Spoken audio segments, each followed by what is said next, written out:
because having it like up front and center, and you're seeing the cars and the people coming and going, I believe that may be disruptive to the community. And what's to stop people who are released from the centers from hanging out in the isolated sections as homeless people? And are you going to have 24-hour police stationed there? And how is this going to be paid for as far as staff? There's several questions. Yeah, I was going to say several questions. Let's try and take them. So obviously with the location of the facility, we did, this was a... Let me just stop you. I'm sorry. Yeah. I did hear everything he said. Yeah. That it made more sense up front, but we've done a lot of compromising we actually haven't had a choice in order to have this here.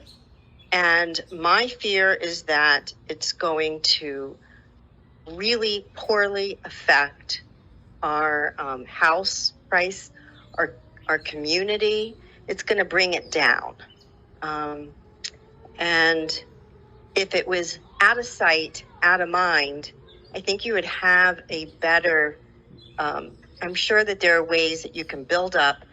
It's not going to be any more quiet in the front part than it would be in the back part, because we live in the residential community right next door, and it is very loud. The traffic is very loud once you exit your house, even in the house on the main floor.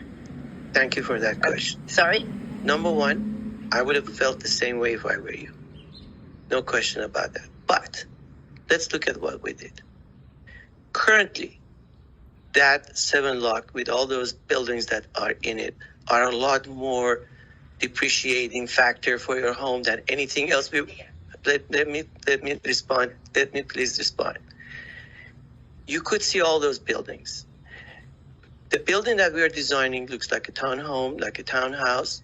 And we have about, Mark, help me, it's about 60, 70 feet away from the 7 blocks. So, hearing what you say, though I don't want to tell you no, though at this moment I'm thinking the symbiotic and physical relation between the big building on the back and this thing in the front, and the more we push this in the back, it's going to create other problems that the community didn't want. However, from what you say, there's an opportunity for us to go take a look at what else we can do in that 50, 60-foot buffer between 7 block and our building. In spite of the fact that there are townhomes, we try to soften the image and all that stuff. See what else we can do to make it even more protective, nicer. And so wait, now I took a note, and let's see if we could do architectural magic and we can come up with something. But I hear you, and well taken. I mean, so see what we can do. But we need to, there are many ways of doing this, but we have to scratch our head and figure out what is the best one to respond to your concern. So I already have some ideas, but I just can't shake my head, just say that's the way. So be patient. We'll come back, and we invite you maybe later on to come to some of the meetings and show you the drawings. But we're going to work at it and see what we can do. The only thing I would add too is, this is something I wanted to say before. I think it's relevant. So you see the red line here. Essentially, when these projects are done, sort of irrespective of the configuration that you've discussed, everything north of that red line will be cleared space at this point. What's that? Well, there's going to be a robust community conversation about what happens on the rest of that property that would engage the community and the city and every part. There's no plan for the northern portion of the property, which means we've had conversations that range from an open space that is usable by the public to a community center to housing. There's a whole bunch of options that have been discussed. And so, number one, I think that's in terms of positive value for your homes. We're looking at how the rest of the property can be useful to the neighborhood. The other thing is, one thing we very clearly heard from the stakeholders is putting the Justice Center at the back of the property made a lot more sense particularly from a sound attenuation perspective, because, I don't know that you could see it on this site, Matt, but the Justice Center would be roughly 7 times the size of the Diversion Center. And so it will be a much larger building relative to the size of the Diversion Center itself. Now, that said, it's actually a smaller footprint than the current MCDC, which is on the middle of the property and will ultimately be demolished. It has about half the cells in it. It's a much smaller facility. And we already demolished a lot of it. Yes. But in terms of the razor wire fences, it's going to be a much different feel to the Justice Center than the current facility is to the neighborhood. And so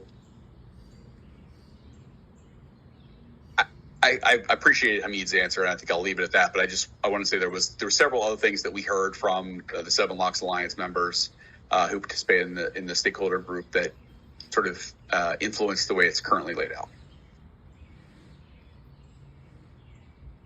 I just want to better understand when you talked about moving it to the south end instead of the north. You said to reduce the amount of traffic going.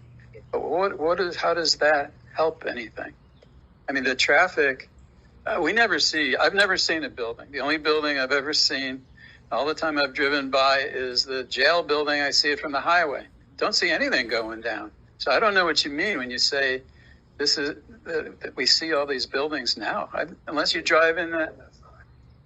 Okay, I appreciate that. If you go up Seven Locks, when the police station was there, we had police cars going up Seven Locks all the time with the lights. There was a lot of light, and I do appreciate that you didn't take it to the back because it is a long, skinny road, and people walk their dogs up there. And that's what I was going to get to is for the reuse of the MCDC, when you guys figure it out, could the neighborhoods have a buffer, a park, some land that's open instead of building every little tight space? Because what's really needed, if you're going to put this here, is a space that people can use and utilize for the communities that is, like you said, a gift back. Because these communities are really tight where there's very little other than Potomac Woods Park to the south. There's nothing here except for this highway, which offers a lot of noise. A lot of us have put up with it for many years. But yeah, yeah, from my court, from our court, from Cliff Hill Court and Big Tree Court, you can see all the buildings. There's no buffer. There's no buffer. There is when I say the Diversion Center, that teal, that is literally the footprint of an existing one-story building that exists right now. So if you can't see the building now, you won't see this building. If you can see this building now, you will see this building.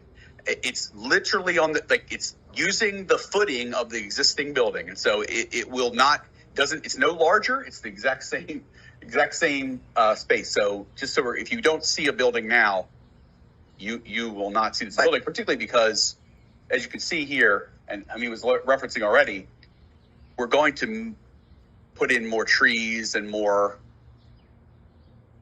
It's going to have a more residential, community-friendly look than the current buildings on the property do right now. So if you see it right now, you should recognize that the building that we have is very ugly.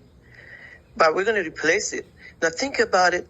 The one of the characteristics of development, and suppose it's a good development is that for a period of time it's a little hard, but the end result, if it makes a big impact on the community. So what are we doing?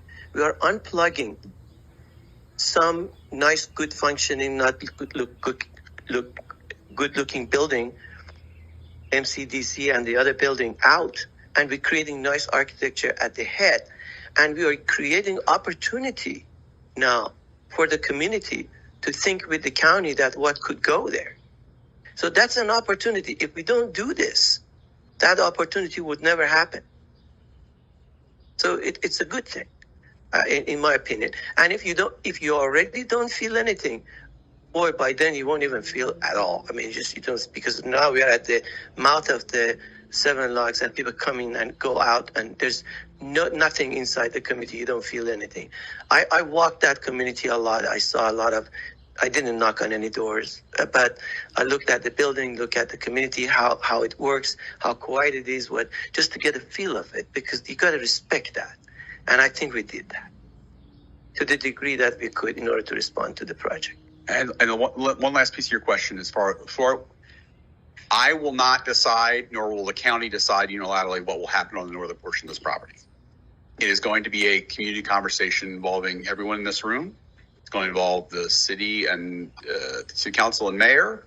Obviously, anything we do on the northern part of that property has to be permitted by the city of Rockville, and so we have a structural need to collaborate on what happens.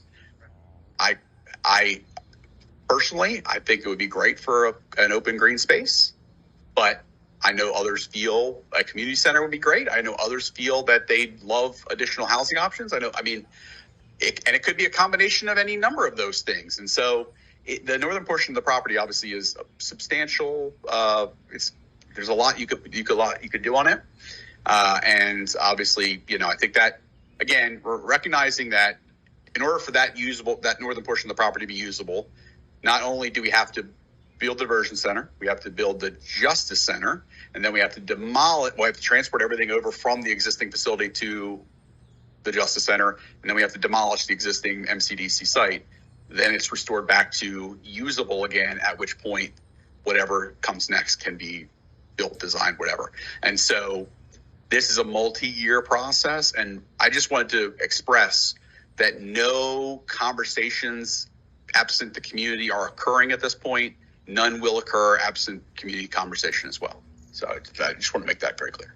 Do we want to take some questions from online and then come back to the room?